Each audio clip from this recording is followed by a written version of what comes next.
जय राधा माधव कुंज बिहारी।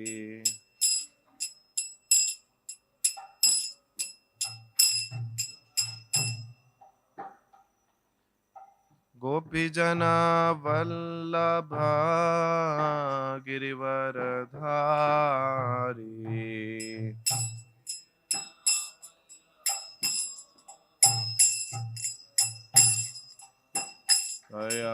गोपी जना वल्लभ गिरिवरधारी।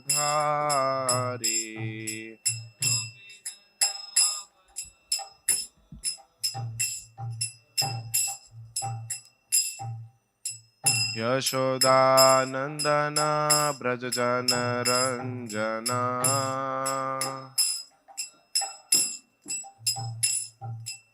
यशोदानंदन ब्रज जन रंजना।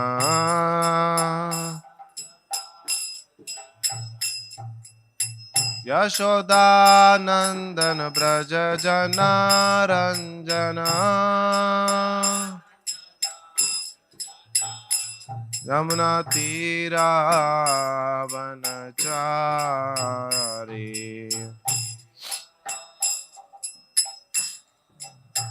यमुना तीरा वनचारी।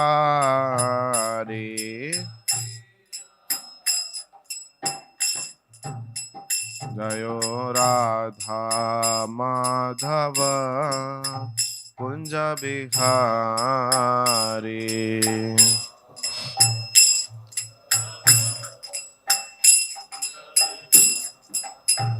जयो श्री कृष्ण चैतन्य प्रभु नित्यानंद श्री अद्वैत गदाधर श्रीवासादि गौर भक्तवृंद।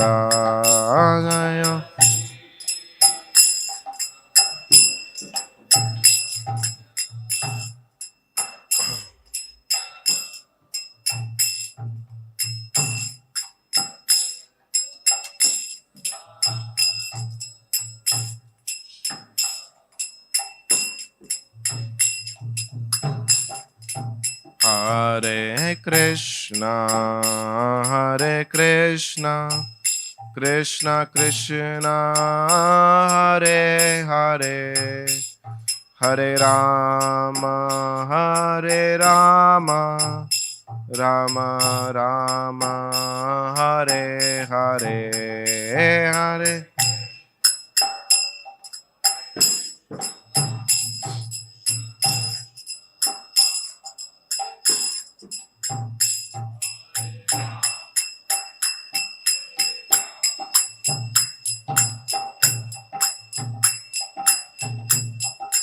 Hare Krishna Krishna Krishna Hare Hare Hare Rama Rama Rama Hare Hare Hare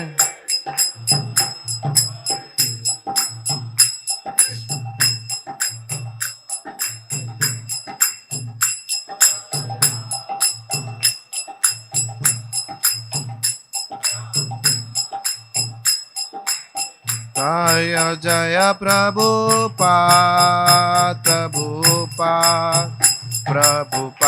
Jaya Jaya Prabhupada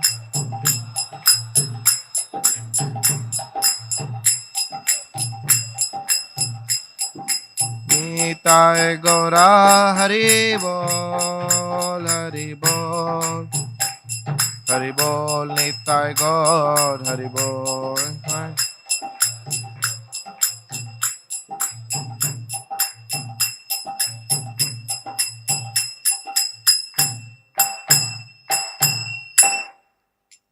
नाम संकीर्तन की गुरु शिल प्रभुपाद की गौर प्रेमानंदे। ओम नमो भगवते वासुदेवाय। Om Namo Bhagavate Vasudevaya. Om Namo Bhagavate Vasudevaya.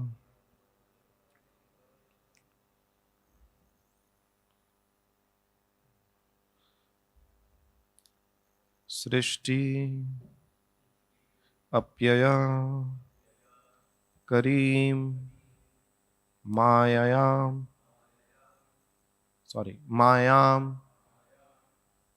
Vela Kula Anta Vegitam Mattasya Tam Avigyasya Kim Asat Karma Bhi Bhavet.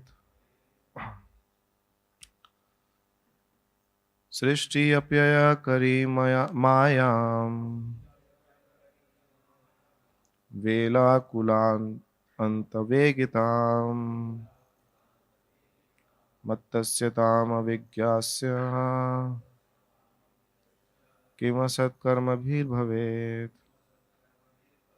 Srishti Apyaya Kari Mayam Vela Kulana Vegitam Mattasyatam Avigyasya Kimasat Karma Bhir Bhavet.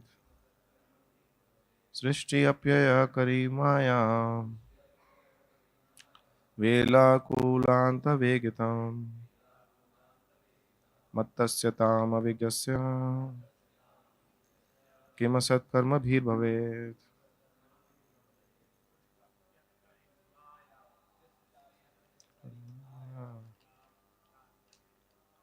Vela Kulanta Vegitam.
Mataji's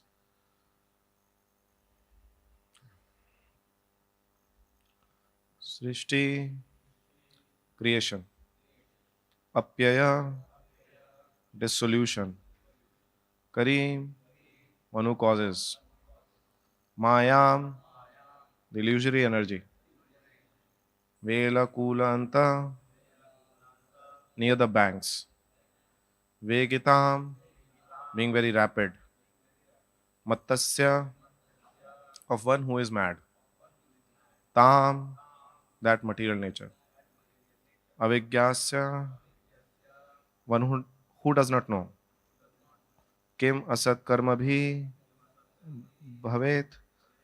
What benefit can there be by performing temporary fruitive activities? Translation and purport by Srila Prabhupada, Srila Prabhupada ki. Narad Muni had said that there is a river flowing in both directions. The Hareshwas understood the purport of this statement. Material nature functions in two ways, by creation and dissolution. Thus, the river of material nature flows both ways. A living entity who unknowingly falls in this river is submerged in its waves, and since the current is swifter near the banks of the river, he is unable to get out. What will be the benefit of performing fruitive activities in that river of Maya?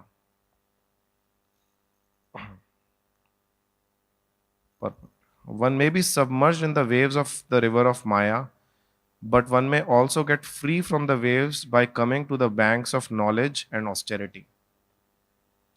Near these banks, however, the waves are very strong. If one does not understand how he is being tossed by the waves, but simply engages in temporary fruitive activities, what benefit will he derive? In the Brahma Samhita 5.44, there is a statement Srishti Sthiti Pralaya Sadhana Sakti Reka Chayeva Yasya Bhuvanani Vibharti Durga. The Maya Shakti Durga is in charge of Srishti Sthiti Pralaya, creation and dissolution, and she acts under the direction of the Supreme Lord. Maya Dhakshena Prakriti Suyate Sacharacharam. When one falls in the river of nations, he is always tossed here and there by the waves. But the same Maya can also save him when he surrenders to Krishna or become Krishna conscious. Krishna consciousness is knowledge and austerity. A Krishna conscious person takes knowledge from Vedic literature and at the same time he must practice austerities. To attain freedom from material life, one must take to Krishna consciousness. Otherwise, if one very busily engages in the so called advancement of science, what benefit will he derive? If one is carried away by the waves of nature, what is the meaning of being a great scientist or philosopher? Mundane science and philosophy are also material creations. One must understand how Maya works and how one can be released from the tossing waves of the river of nations. That is one's first duty. Om Ajnanatimirandhasya Jnananjana Chakshurunmilitam Yena Tasmai Shri Gurave Namaha Namam Vishnupadaya Krishna Preshthaya Bhutale Srimate Bhaktivedanta Swaminiti Namane Namaste Saraswate Deve Gauravani Pracharane Nirvishesha Shunyavadi Paschatya Deshatarane Jai Shri Krishna Chaitanya Prabhu Nityananda Shri Advait Gadadhar Shivasadi Gaura Bhakta Vrinda Hare Krishna Krishna Krishna Hare Hare Hare Ram Ram Hare Hare Mukam karoti vachalam pangum langayate gram yat kripatam ham bande Shri Gurudev Taranam Paramanand Madhavam Shri Chaitanya Ishwaram.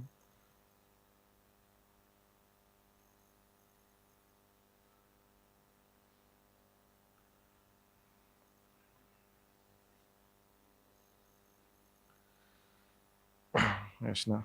So with the it's a very out of the syllabus verse. Myself submerged in Maya, so how can we speak on this? But with the blessings of all the Vaishnavas, senior Vaishnavas, Rasvigra Prabhu and all, please kindly bless. Can have some discussion on this verse. Remember the instructions of Srila Prabhupada and Acharyas. So this is a very, very nice section going on in 6th canto of Srimad Bhagavatam, where Narad Muni has given a discourse of 2 verses roughly, and he changed the course of life of Prajapati Daksha and his sons. And and he also didn't give any direct instructions as such. He just stated the allegorical reference, and now the sons of Prajapati Daksha, Hareshwas, they are reflecting on everything. So Narad Muni spoke on the 10 subjects, and now they are decoding all the 10 subjects. And the subject which is getting decoded over here is the river of Maya, that is getting decoded. Actually, it is wonderful to see that how Prajapati Daksh is having, while he is engaged in praja, creation of praja, fruitive activities, but he begot the sons who were so so fiery, and they very quickly took up to the path of liberation. So Hareshwas. So it's very wonderful to see such kind of combination, Daksha on one hand, and he was very confident that is of his factory model, that once my kids will come and then they'll go do austerities, they'll further do progeny. So he was very there was a factory model which he thought of that, and it is going to work. But the progeny was slightly different. Actually, this reminds of the Garbhadan Samskara of Hiranyakashipu. Hiranyakashipu was one of the Puranas, they state how Hiranyakashipu could begot Prahlad Maharaj, and when he was doing austerities, then We all know that Narad Muni, he took the form of bird along with his friend, and they kept chanting the holy names of Lord, which kept ringing in his mind, uh, and that became the Garbhadan Samskara while he was doing that activity of begetting child. So looks like Daksha also had the darshan of Lord, and after that he planned all this. So maybe the darshan of Lord was ringing in his mind while he uh, engaged in this, and somehow now he has very illustrious sons, Hareshwas. And Narad Muni could see the potential in Hareshwas. They were very pure-hearted uh, and thus qualified for liberation right away. So, of course, karma is important uh, to give gyan. The result of activity is that it leads to knowledge. But what if somebody is already having knowledge? Then why do we need karma? It's like this, that no, I am in my near my location, near my home, and somebody says that you have to book an Uber, you have to book a cab. No, you should be booking a cab because everybody books a cab, therefore you should also book a cab. But that doesn't mean I need a cab, because I can as well go like this, no, because uh, I am sitting closer to the end. So there is something called means and there is something called end. So the karma is a means to attain gyan. Gyan is a means to attain liberation. And here, Harishwas were already sitting, on that destination, so they don't have to book a cab, of fruitive activities, all these things. So, so thus it's very important to understand what is means and what is end in our life. Uh, but Narad Muni could very clearly see the potential, and he confirmed. It gets confirmed by this whole episode, because all he did was there was no negotiation happening between Narad Muni and the sons of Prajapati Daksha. It was like no clear and natural inclination of the sons of Prajapati Daksha is was like no getting manifested. It was natural. जैसे बोलते हैं ना, समझदार को इशारा ही काफी है. So the real samajh is to get out of this world. So all they got was ishara, and then they followed it up. Of course, we all have different samajh in different areas, like no, and we give the ishara, and then things happen, and sometimes we do the things, but they had the supreme samajh. No, they had the supreme intelligence of getting out of this world. That's what this world is meant for, to get out of this, to get purified and go out of this world and go back to Godhead. That's the ultimate samajh. And all they needed was an ishara from Narad Muni, and they took the cue and went off. So, so this is very important to see that, how they very naturally picked up the whole thing. Not any, like, same Narad Muni, Dhruv Maharaj was there, and it gave the instructions, but then there were negotiation happening, not this, no, I'm not this, I'm not, give me something. But here Narad Muni tested it and it worked.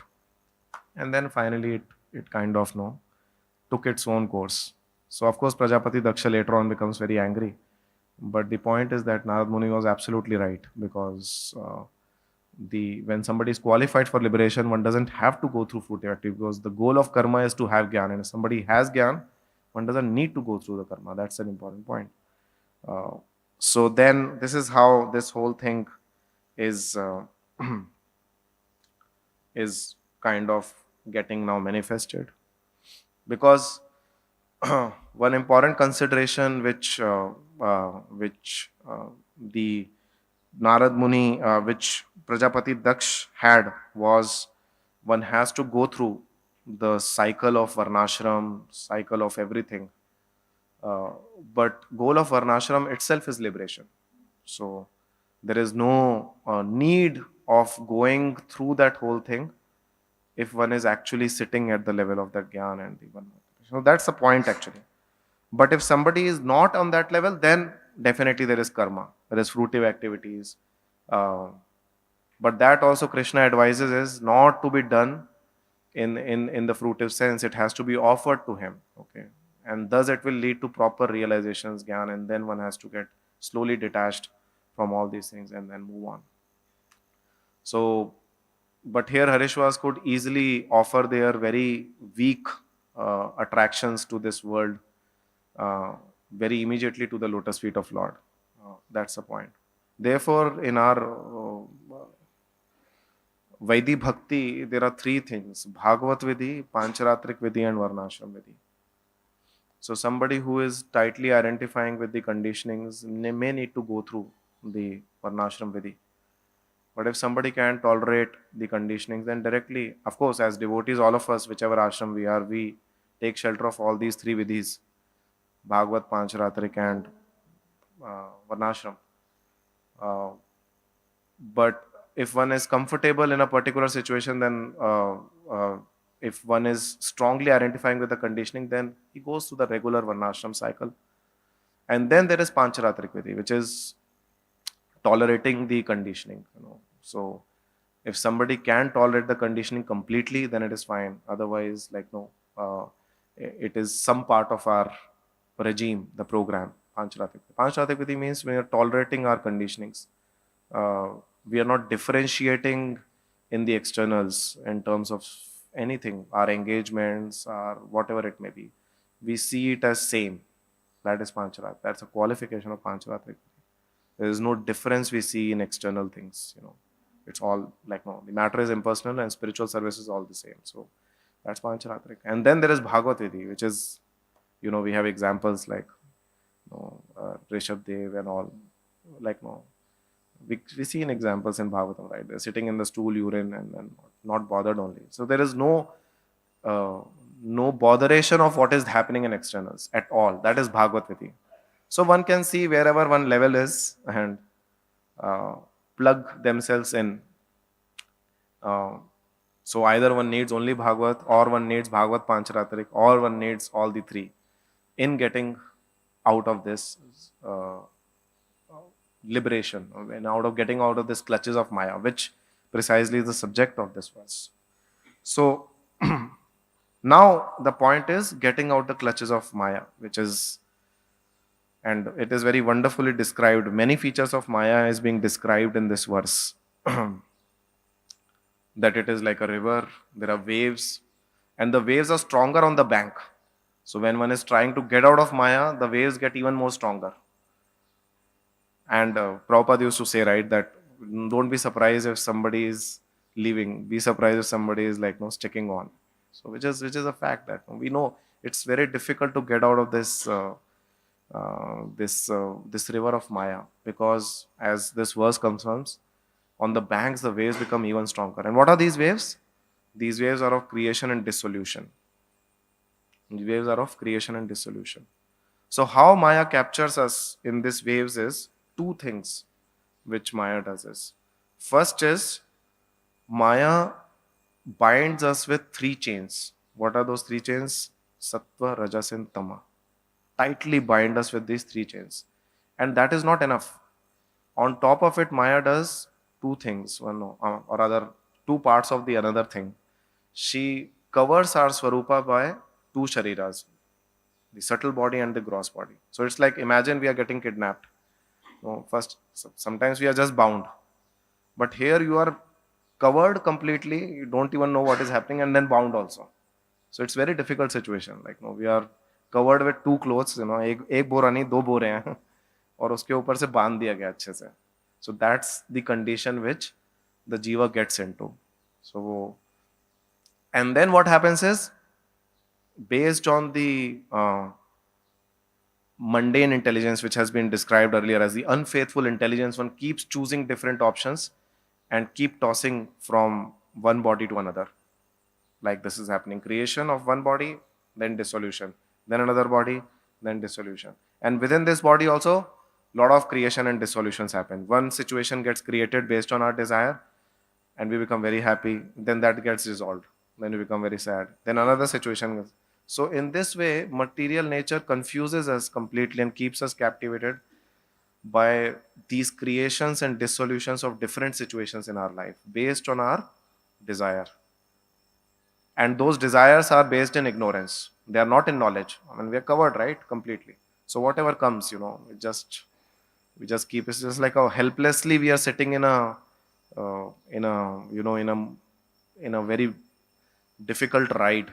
Okay. And all we have to do, we are bound completely, and there's no way out from this. So we just helplessly, okay, maybe this, maybe that, maybe this, maybe this. And we just keep choosing different situations, and we are being constantly tossed by Maya from one point to another point.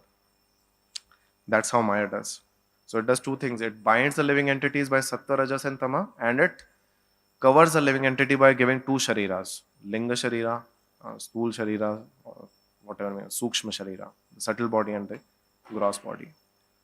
And now what happens is, but Prabhupada mentions that the same Maya can also save us from uh, its own atrocities. Okay. And how that happens? Because Maya has two features.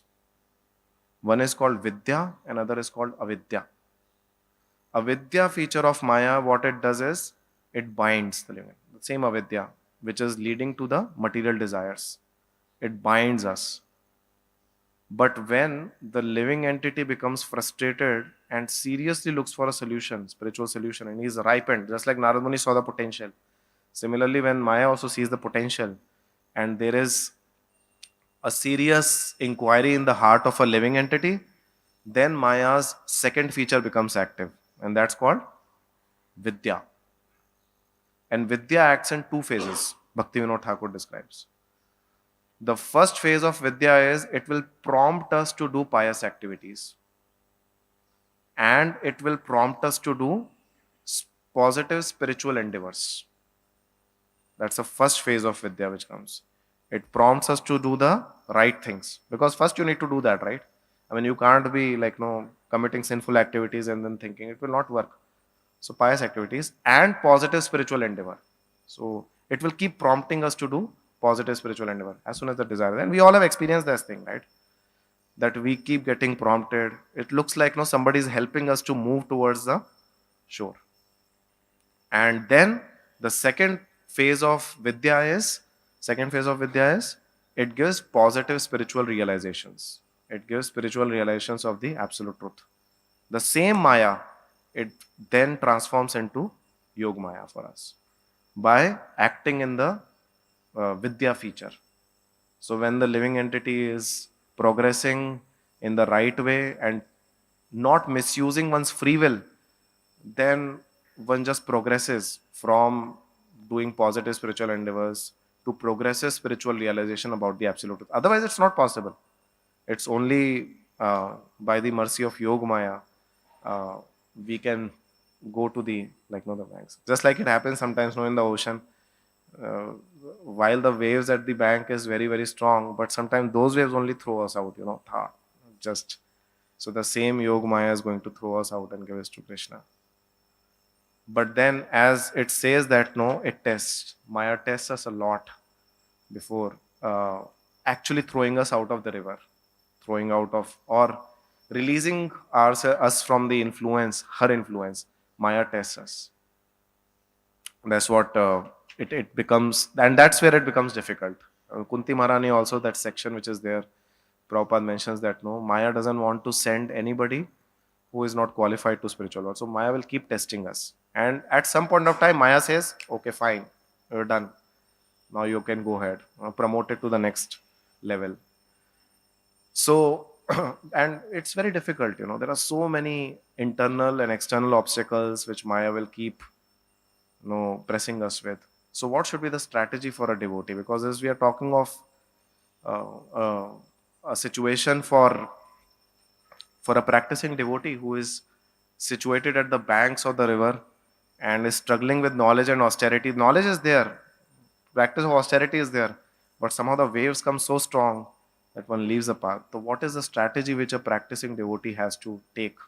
And that we can learn from this whole episode only. The context is this episode. We can learn there are three important strategies which we can learn, which we can see from the episode of not just Prajapati Daksha and the son of Hareshwas and Narad Muni, but throughout the Bhagavatam, we can see that these three strategies come out very prominently.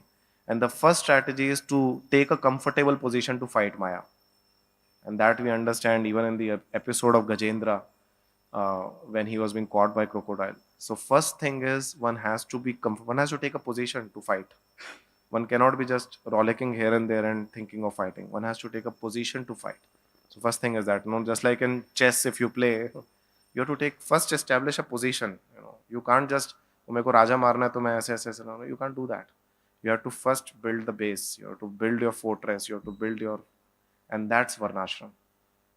So one chooses the position which is actually suitable to one's uh, comfort level to fight. And that when one chooses, that is where at least one is, it's necessary but not sufficient condition. We used to read in our science, physics and all those things. Necessary but not sufficient. It is not going to suffice in itself, but it is necessary. It's very important. So that's the first strategy, which is varnashram. And the second very, very critical strategy is sadhu sangha. So there is a verse by Lord Krishna where he says to Uddhav, I'll just repeat that verse.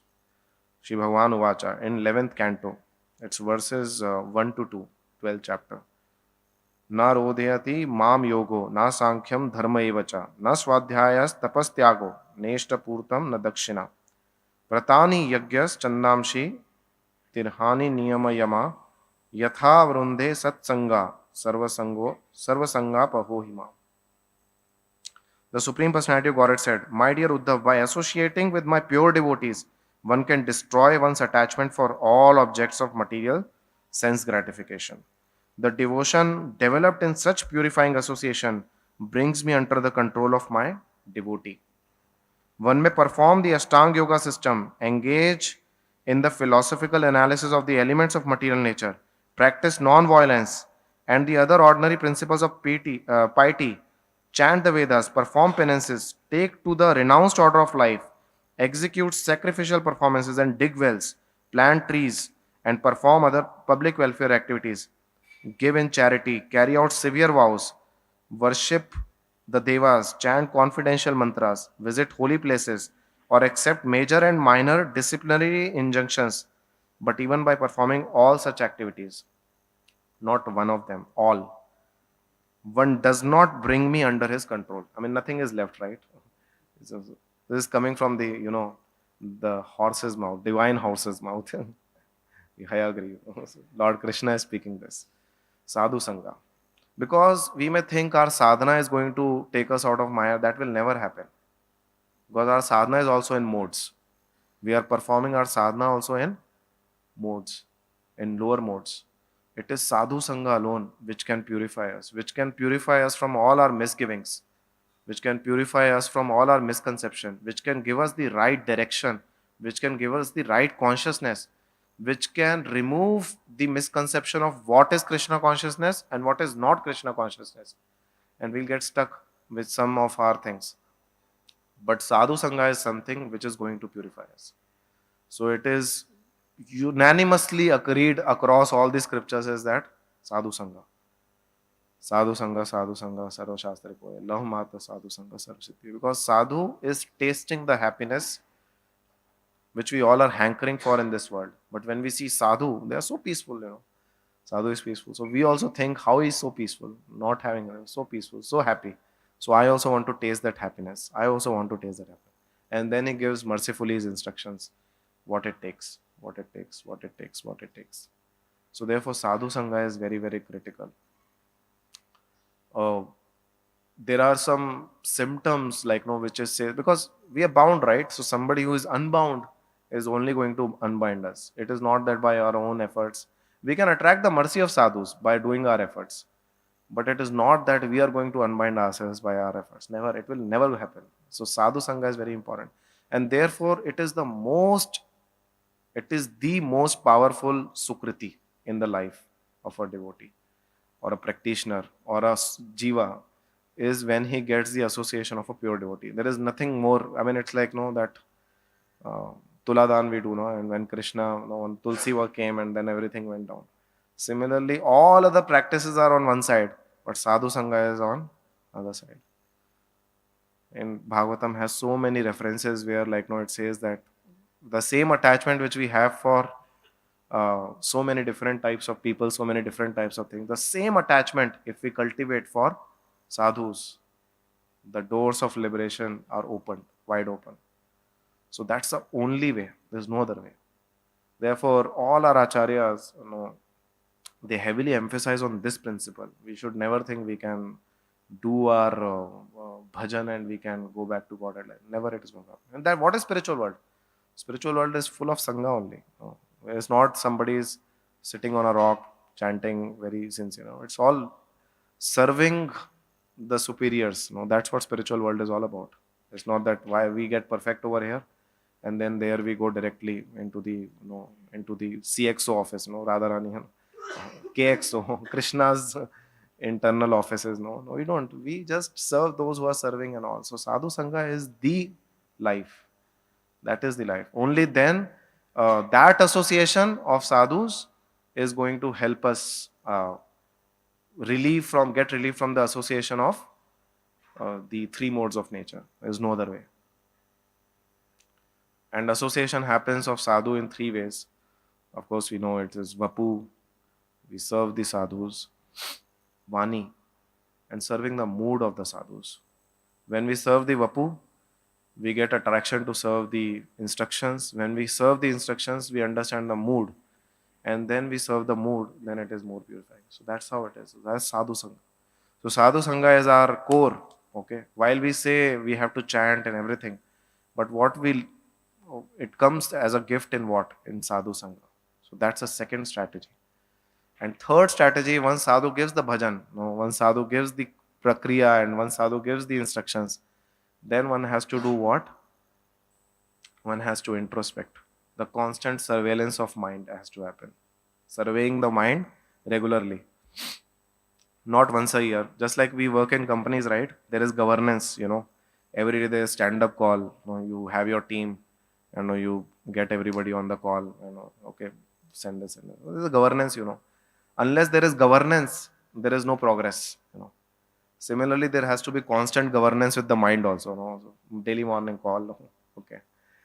At least whenever you remember, we have to do governance. But the point is that it has to be regular governance of the mind. What is happening? Bhakti Saraswati Thakur has written a very beautiful poem, Dushtamana, Vaishnav K. So it talks of only mind only. How to do that governance of mind is stated in that poem, Constantly asking, checking the progress. So how is progress? How are you?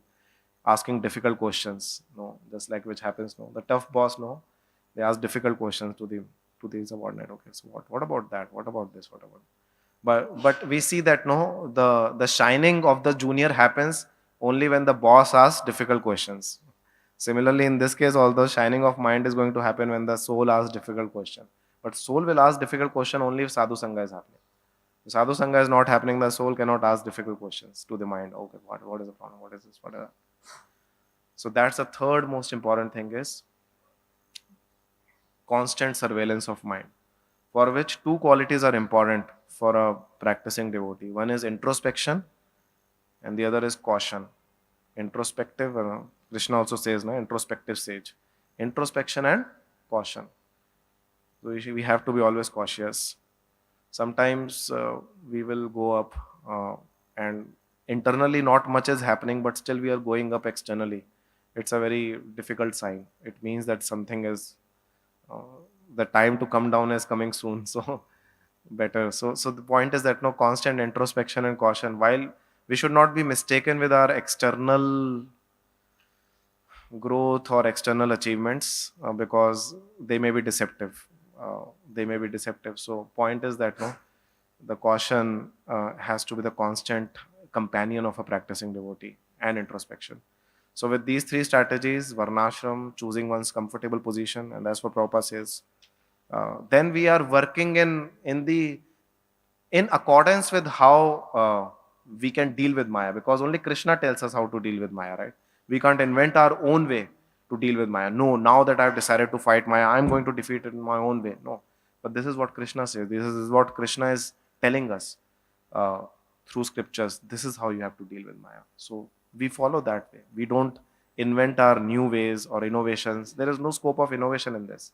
All we have to do is dig deeper into these ways only. And then automatically things will get revealed. And when things are not getting revealed, then we do governance where we are going wrong, then we fix it, and then we come back.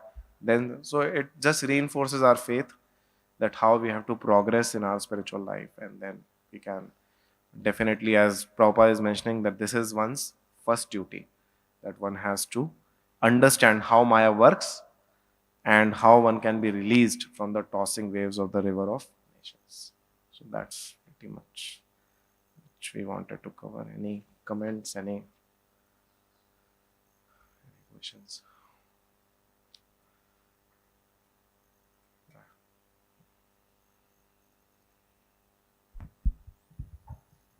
हरे कृष्ण प्रभु जी, आपने बहुत अच्छे बताया कि जो साधु संघ होता है उसको कोई भी चीज़ रिप्लेस नहीं कर सकती। तो एग्जैक्टली मुझे सुनना था कि साधु संघ होता क्या है, क्योंकि जिस साधु को हमें संग करने में हमारे पास नहीं है ना, तो कैसे करना है? माइंड से होता है, माइंड से करना है, वाणी से करना है, और किस लेवल पे जाना है, कैसे कॉन्टेम्पलेशन करना है? So that is, yeah, that's a very important point. कि साधु संग कैसे करें? Respond in Hindi since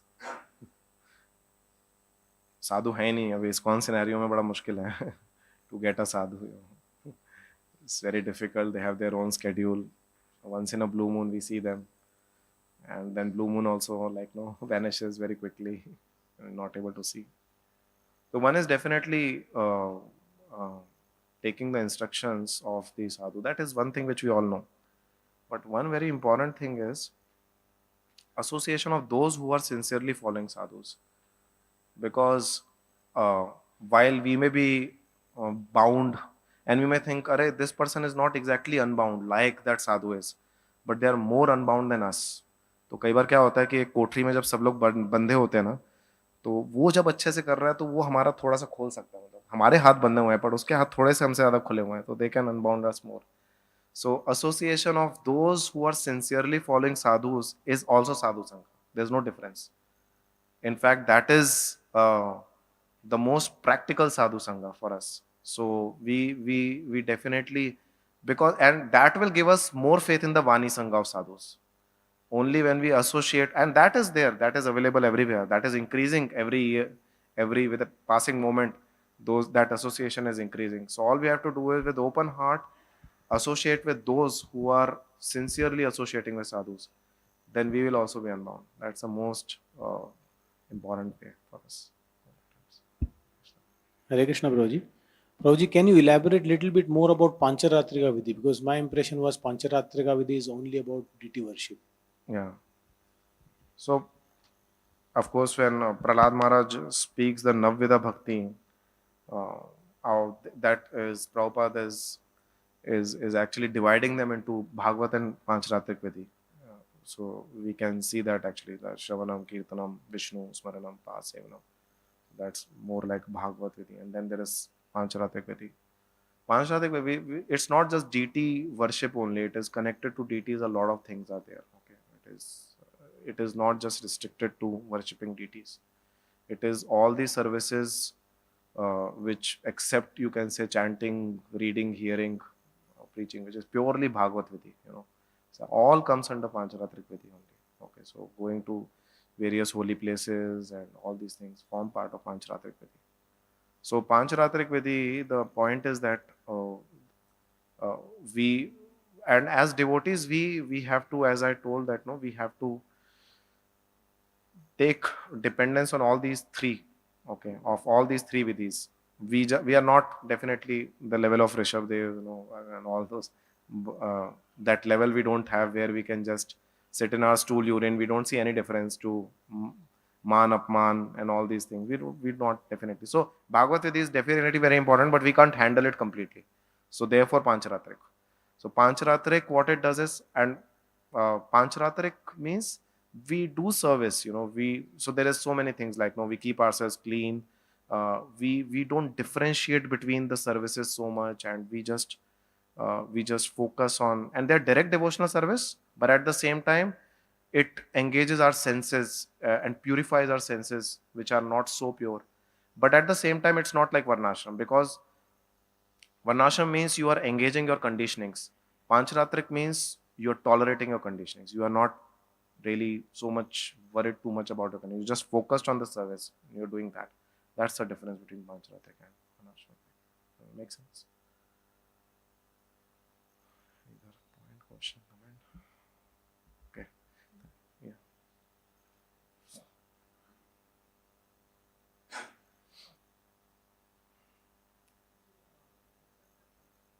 Balance of mind and introspection. Can you please elaborate what a sadhaka should introspect on?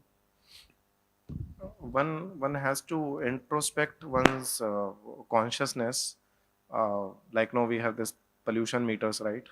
So, and there are different pollutants which are there. So similarly, why I'm doing certain activities. So default setting is that no, we have to make the default. Default setting is not that. Default setting is I'm doing it for my own reasons, whatever I'm doing.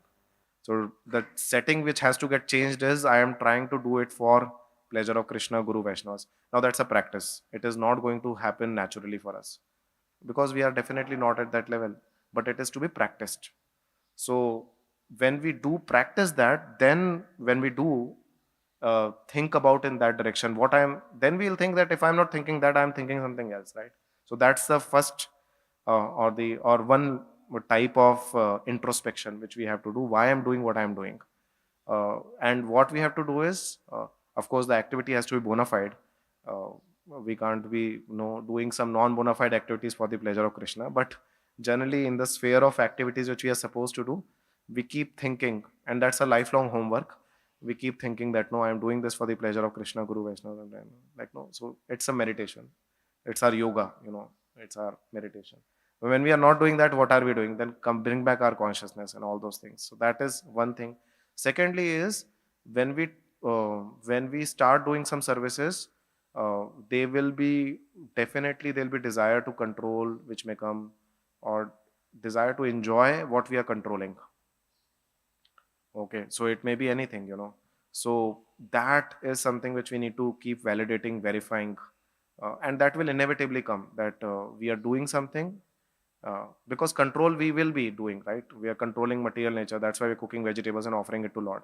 So we have some control, but when that control we start doing to enjoy certain things, then that is something which is of caution. Okay, so that has to be repaired when the consciousness and it is always rectifiable. It is not that it is just about rectification of consciousness by purifying it by instructions, as we told, no governance. Then we come back to the right path. No, we just come back to what we started with. Okay, we come back to the point where we, let's say, left in terms of our consciousness, and then we start from there. It's not that one has to be very, only thing is when for a long period of time one doesn't introspect, then it becomes like a beyond rectification consciousness. And when somebody is planning some really sinful activities in one's mind, that means the consciousness has gone in a very emergency zone. So that is one has to see. So generally that will not come if one is cutting as soon as some things are appearing. Okay, when one is introspecting also. So introspecting and finding out those weeding contaminations and why I'm doing what I'm doing. And if that is not happening for a long time, the wake up call becomes when one is started planning for some sinful activities in one's mind. Makes sense? Sorry. But you were emphasizing upon sadhu sangha, and you were also telling that those who are sincerely following the pure Vaishnava, so they're also sadhus only. So when in the community we associate with devotees, so say we don't know about the devotee so much, though it may be more easy to appreciate the devotional qualities and all that of the devotee.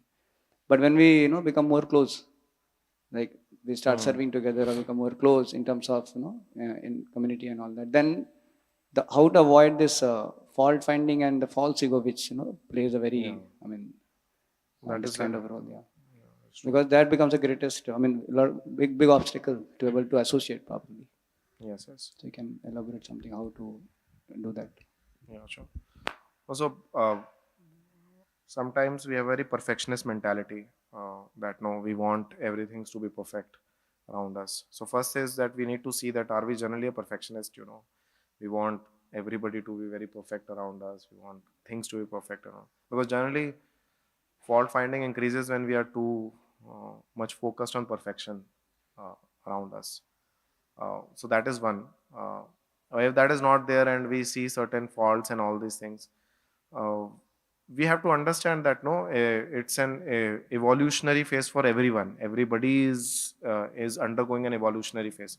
As we told, nobody is saying that no, they are unbound completely, and they are not claiming to be pure devotees. By the way, whom we are trying to follow, are they? Did they come that pay obeisances to me? No, I am a pure devotee. No, they are not saying that.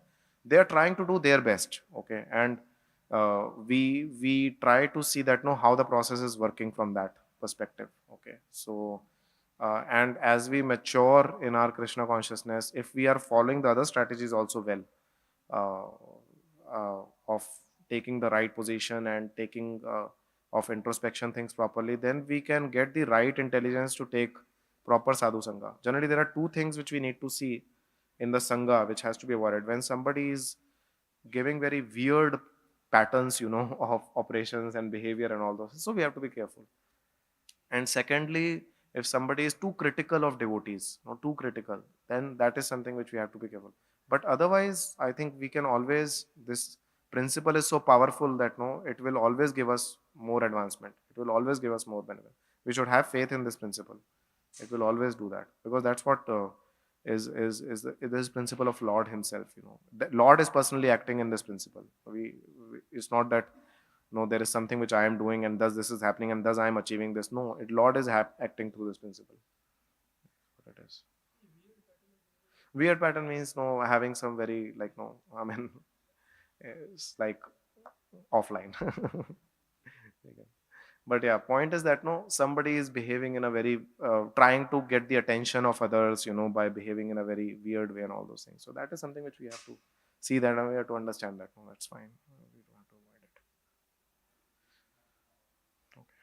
Yes, Puji. No, we have time.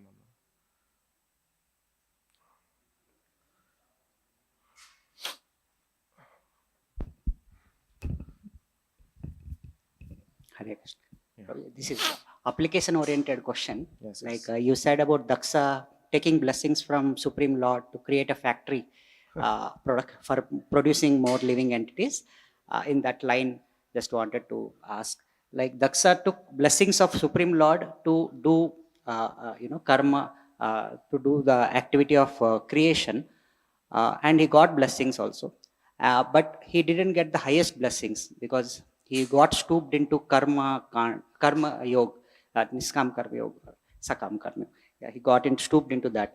I just wanted to ask in terms of a sadhaka who may take blessings from his spiritual master, that I want to do this service. He goes and asks, and it is approved by his spiritual master. But whether to get to understand that, whether he got I got the highest blessings or not is very difficult, because problems created cannot be solved at the level of intelligence at which the problems have been created. So it's the one's intelligence which is stooped in karma or karma yoga, then it is very difficult for that intelligence to understand that he didn't get the highest blessings. So I just wanted to understand from you how to recognize that whether we have received the highest blessings or not, and if we have not, then how to go about to receive the highest blessings without like Daksha got to offend Narada later because of not receiving the highest blessing. So that danger may be there. So therefore, my question on this topic. Hare Krishna. So first of all, Daksha offended Narad Muni because his remnants of offense to Lord Shiva still remained. First of all, it is not that because he didn't get the highest blessing, therefore he offended. So his offense to Narad Muni was, and therefore Narad Muni also stopped. He didn't go further because he knew that still those remnants are continuing of offense to Lord Shiva. On this point, how to believe whether we are getting supreme blessing or not. So that's the difference between Krishna and a pure devotee. Pure devotee, he interferes and corrects our consciousness and gives the right blessing. That faith we should have. He will never give us something which is detrimental to our Krishna consciousness. He will never do that. Krishna, he is like no, he's like no. tough to predict. Like, no, this whole episode of Bali Maharaj happened. What happened? He gave Indra also. Indra also happily went to heavenly planets, and everybody knew Bali Maharaj got the real blessing. Then he discussed with Shukracharya also that what was the defect in this whole ceremony, and then he also, so he connected with everyone with whatever motives they were coming with. So he's perfect. He's not like, no, only this or nothing. But because he doesn't want to interfere, in the free will of the living entities. But Guru is different. Guru will come like, no, and he will take this thing, and Guru is like Radharani. Radharani will correct everything, and for the as a mercy to the living entity. So Guru will never give any blessing which is detrimental to one's Krishna consciousness. He'll correct it. He'll correct it. So when I'll give an example. When I heard that uh, this for Garbhadan, I heard in a lecture that one can go and take blessings from the spiritual master. So I went to my spiritual master and I took blessings, and he told, no, you should not ask like that. You should ask, please bless, I can have a healthy, long living Krishna conscious Suputra child. Okay, please bless, I can have a healthy, long living Krishna conscious Suputra. So that's what Guru does.